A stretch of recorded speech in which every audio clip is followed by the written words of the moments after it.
안녕하세요. 자, 오늘 디딤 영상 열강의 경제 침략 하도록 하겠습니다. 자, 오늘 배울 내용은 개항 이후 경제와 사회 문화가 어떻게 바뀌었는지를 알아보는 것이고요. 그 중에서 오늘 배울 내용은 열강이 개항 이후에 우리나라에 들어오게 되면서 경제적인 부분에서 어떤 변화들이 있었는지, 또한 그들의 침략은 어떻게 진행이 되었는지 그 부분을 보도록 하겠습니다. 자, 먼저 첫 번째로 우리가 일본과 처음으로 강화도 조약을 체결함으로써 우리가 개항을 하게 되죠. 그러면서 우리나라에 외국 상인인 일본 상인이 들어오게 됩니다. 이 일본 상인은요, 거류지, 즉 조개지를 중심으로 무역을 하였는데요. 이 조개지는요, 우리가 강화도 조약을 체결을 할 때 우리가 인천, 부산, 원산의 항구를 개항을 하고 그 근처 개항장 10리 이내에 그들이 외국 상인들, 일본 상인이 그곳에서 상행위를 할 수 있도록 했었어요. 그래서 이 일본 상인이 어디에서 이 조개지에서 무역을 했다라고 해서 개항 초기에는 조개지 중심으로 이들이 무역을 했습니다. 그래서 특징은 이때는 우리가 강화도 조약을 체결함으로써 일본과만 개항을 했기 때문에 대부분 일본 상인이 중심이었고 이들이 자국의 화폐를 사용할 수 있었어요. 그리고 우리가 강화도 조약에 특징 중에 하나가 항세와 관세를 내지 않았고 곡식의 유출에 대한 제한이 없었다는 건데요. 그래서 우리가 관세도 부여하지 않고 항세도 부여하지 않고 또한 곡식도 무제한으로 유출이 가능했기 때문에 우리나라의 곡식 유출 문제가 상당히 심했고 또한 관세나 항세가 붙지 않았기 때문에 우리 산업에 타격이 있었다. 그러니까 우리나라 에 있는 산업들을 가격 경쟁력인 측면에서 보호해주지를 못했으니까 그런 것들이 있었다라고 볼 수 있고요. 그리고 또한 치해법권이 있었기 때문에 이런 것을 악용해서 우리나라의 법규를 다소 지키지 않아도 조금 그들이 자유롭게 활동을 할 수 있게 된 거죠. 그래서 영사재판권을 악용해서 오히려 우리 상인들이 억울한 일이 생기는 경우들도 있었다. 기억을 하시면 되겠고요.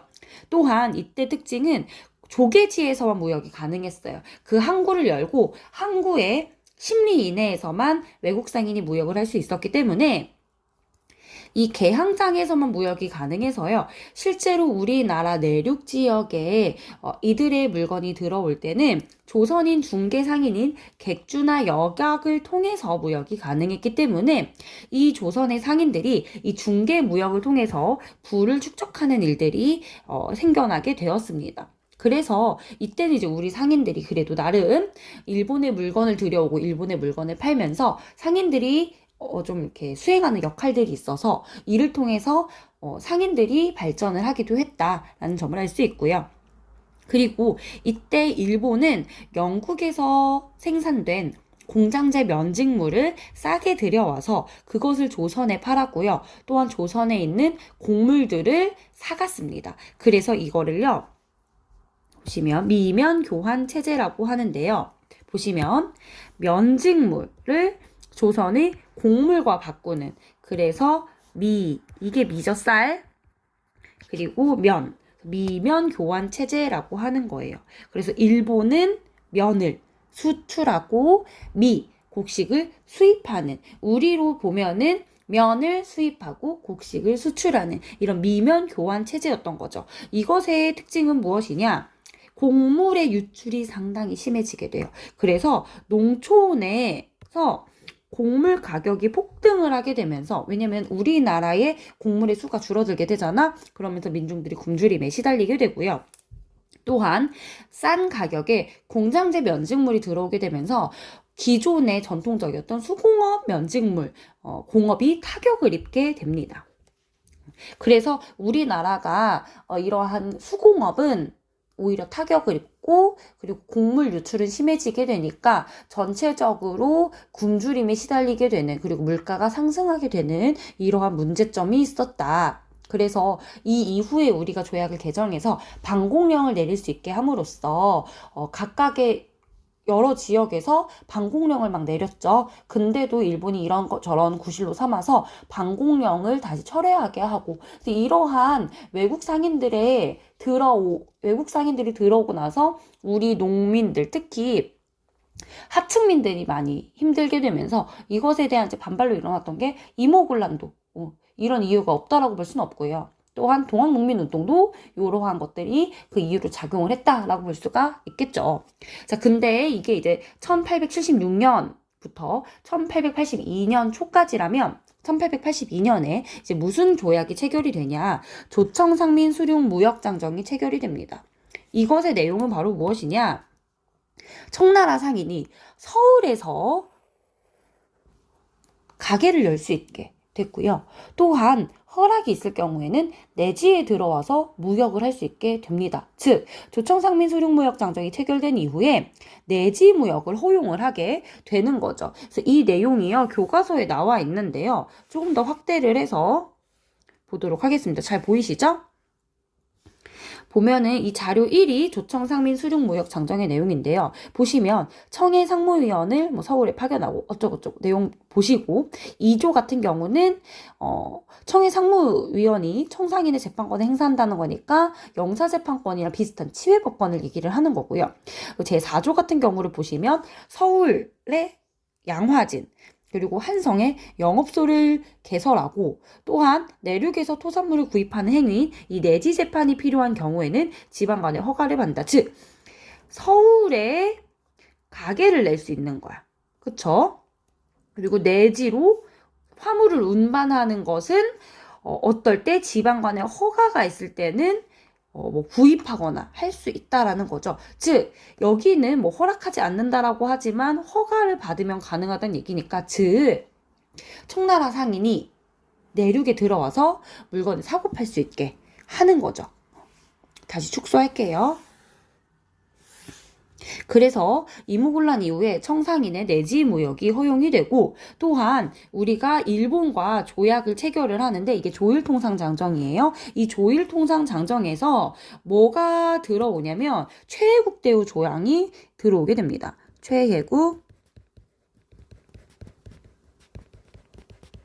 대우 조항, 이것을 획득하게 되면서 일본 상인도 이제 뭐가 가능해? 내지 무역이 가능하게 됩니다. 그러니까 조청상민 수륙무역장정에 있는 조항을 적용을 받는 거죠. 그러면서 청과 일본 상인이 둘 다 내지 무역이 가능해지게 되면서 둘 사이에서는 경쟁이 심해지게 되고요. 그리고 기존에 이 중개 상인들 있잖아. 이 중개 상인들이 이제 역할이 사라지게 되죠. 그래서 조선의 토착 상인들은 타격을 입게 됩니다. 이렇게 보시면 되겠습니다. 그래서 개항 초기에서 이모군란 이후에 변화된 내용을 기억하실 수 있어야 돼요. 그래서 처음에는 거류지 중심, 조개지 중심에서 무역을 하다 보니까 우리나라 중개 상인들이 이것을 통해서 부를 축적하는 경우들이 있었지만, 이모군란 이후에 내지 무역이 가능해지게 되면서 청과 일본 상인들이 우리나라 내륙에 와서 물건을 사고 파는 행위를 하게 되고, 그로 인해서 우리나라 상인들이 타격을 입게 되고, 또한 청과 일본 상인 사이에 경쟁이 심화되게 된다라는 내용. 그리고 이것이 가능하게 만들었던 조약은 조청상민 수륙무역장정과 일본과 체결한 조일통상장정의 퇴국 대우가 이러한 모습을 만들었다. 게다가 하나 더, 이때까지의 무역의 모습은 미면 교환 체제라고 해서 영국성 면직물과 우리나라의 곡식, 이러한 미와 면이 서로 교환되는 체제였고, 이것은 1차 산업의 결과물과 2차 산업의 결과물이 교환되는 체제였기 때문에 자연스럽게 우리나라의 수공업이 타격을 받을 수밖에 없게 됐고요. 발전을 하기도 어렵게 되고요. 또 두 번째로 곡식의 유출이 심해지게 되니까 특히 민중들이 큰 타격을 입게 되었다 까지 기억을 하시면 되겠습니다. 이 내용이 제일 중요해요. 네, 밑으로 내려가도록 하겠습니다. 자, 그래서 보시면 내용을 볼까요? 어떠한 벽촌이라 하더라도 장날에 청나라 상인이 오지 않는 곳이 없다고 한다. 벽촌까지 청나라 상인이 오게 될 수 있었던 이유는 뭐예요? 조청상민 수륙무역의 체결로 청나라 상인이 이제 내지까지 들어올 수 있게 되는 거죠.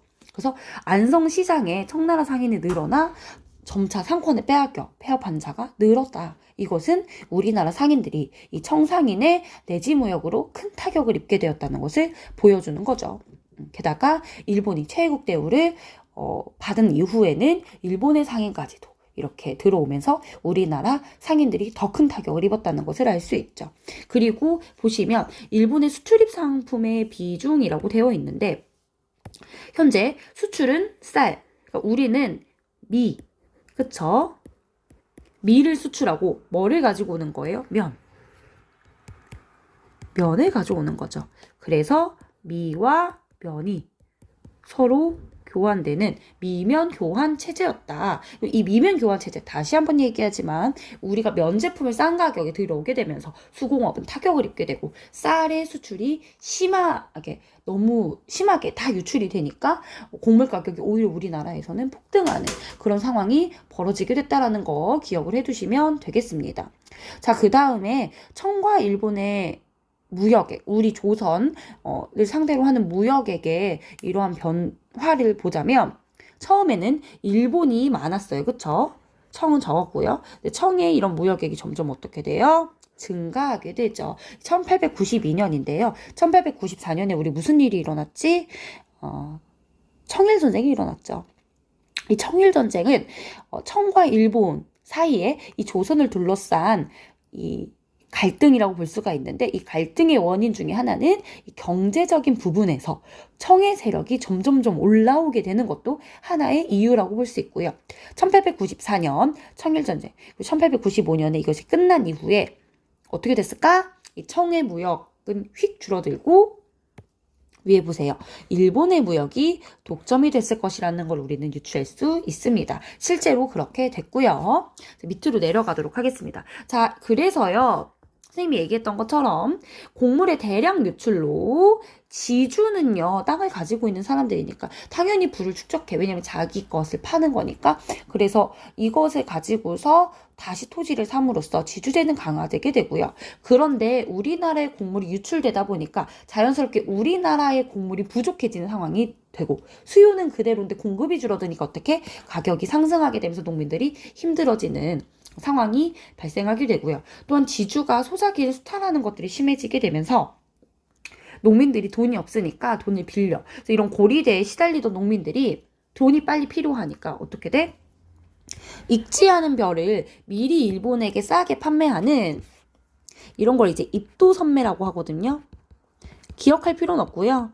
그냥 알아두시라고 얘기를 하는 거예요. 그래서 서 있는 벼를 선매, 먼저 판매한다라는 건데요. 이게 아직 상품 가치가 없는 것을 미리 밭대기로 파는 거잖아. 이 밭대기로 파는 것의 장점은 뭐냐면 먼저 수량을 확보할 수 있고요. 그리고 싸게 살 수 있어요. 실제로 먼저 사는 거니까 아직 상품이 되기 전인 것을 사실상 위험할 수 있는데 먼저 사는 거니까 가격이 좀 저렴하죠. 이건 반대로 말하면 이 농민들이 보다 저렴한 가격에 이것을 먼저 팔 수밖에 없는 상황이 벌어지게 되면서 농민들의 수입이 감소하는, 그래서 오히려 이것이 농민들의 더 상황을 악화되게 만드는 이런 모습이라고 볼 수 있겠습니다. 또한 일본으로부터 값싼 면제품을 수입하다 보니까 우리나라 수공업은 몰락을 할 수밖에 없고요. 그리고 이 청과 일본 사이가 이 미면 교환 체제는 똑같은데요. 이 면직물을요, 청나라 상인이 조금 더 저렴하게 판매할 수 있도록 가능했기 때문에 청나라 상인의 가격적으로 우위에 있었고 점점 청나라 상인의 이 무역액이 점점 증가하게 되면서 청일전쟁 접전 비중이 비슷해지게 되면서 이것이 청일전쟁의 원인으로 작용하기도 했다라는 거 기억해 두시면 되겠고요. 자, 이후로 넘어가서요. 청일전쟁 이후에 일본이 청나라는 이제 빠이빠이 하고 일본의 주도권이 강해지려고 하는 시기에 무슨 일이 생겨났냐? 아관파천이 생겨나게 되고요. 아관파천이 일어나게 되면서 러시아의 이권 침탈이 가속화되고요. 또한 대부분의 국가가 최애국 대우를 가지고 있었기 때문에 이것을 구실로 열강의 이권 침탈이 매우 심해지게 돼요. 이것은 지도에서 교과서의 지도에 아주 잘 나와 있어요. 그래서 뭐 광산, 삼림, 철도, 전차, 해운, 어업, 전기 등 이익을 가지고 올 수 있는 각종 권리들이 다 열강에게 넘어가게 됩니다. 그래서 이런 예시들도 한 번씩 보시고요. 특히 일본은 철도 부설에 관심을 가지고 있었어요. 일본은 우리나라를 통해서 만주 지역으로 진출하고 싶어 했기 때문에 이 철도를 부설을 해서 대한제국의 산물을 일본으로 이동하고 또한 이후에 군병력을 이동하는 목적으로도 활용하기 위해서 이 철도에 대해서 특히 관심이 많아서 나중에는 이제 다른 나라들이 가지고 갔던 철도 부설권을 갖고 오기도 합니다. 이것을 빌미로 우리나라의 토지를 약탈하기도 하죠.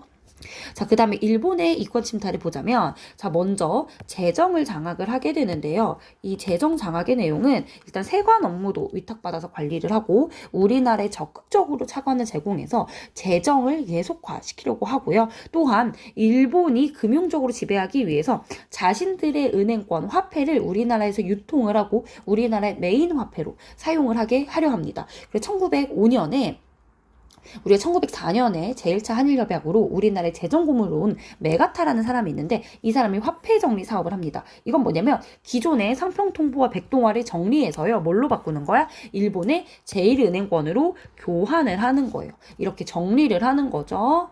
그래서 백동화랑 상평통보를 은행이 받아서요. 이것을 그 값과 맞는 일본 은행권으로 바꿔주는데 이 과정에서 백동화의 평가를 절하해서요. 가치를 낮추고요. 또한 이런저런 뭐 이것은 불량하네 어쩌네 하면서 교환을 어렵게 만들어서요. 기존의 상평통보나 백동화로 자본을 가지고 있었던 국내 자본이나 상공업자나 은행들이 큰 타격을 입게 되고요. 또한 일본의 제1은행이 우리나라의 중앙은행의 역할을 하게 됩니다. 국내에 이러한 업자들은 타격을 입게 되고요. 또한 청일전쟁 이후에 토지를 매입하고 농장을 경영하려고 하고 또한 러일전쟁 이후에 아까 얘기했죠. 철도 부설에 관심을 가지게 되면서 군용지를 확보하려고 하면서 대규모로 토지를 점탈하려고 합니다. 이 과정에서 뭐 황무지 개관권을 달라. 그래서 개관해서 황무지를 우리가 다 가지겠다라고 일본이 요구를 하고요. 우리나라에서 이런 것들을 저항을 하게 되는데 대표적인 단체가 뭐 보안회나 농광회사 같은 것들이 있어요. 그럼에도 불구하고 1908년에 동양척식 주식회사를 세워서 토지를 적극적으로 약탈하고 일본인에게 매매 양도를 하면서 일본인의 이주를 돕는 이러한 기관까지 그러니까 이러한 회사까지 만들게 됩니다. 자, 그래서 오늘 수업은 여기까지 하도록 하겠고요. 다음 시간에는 그 이후에 구국 활동에 대해서 알아보도록 하겠습니다. 마칠게요. 안녕.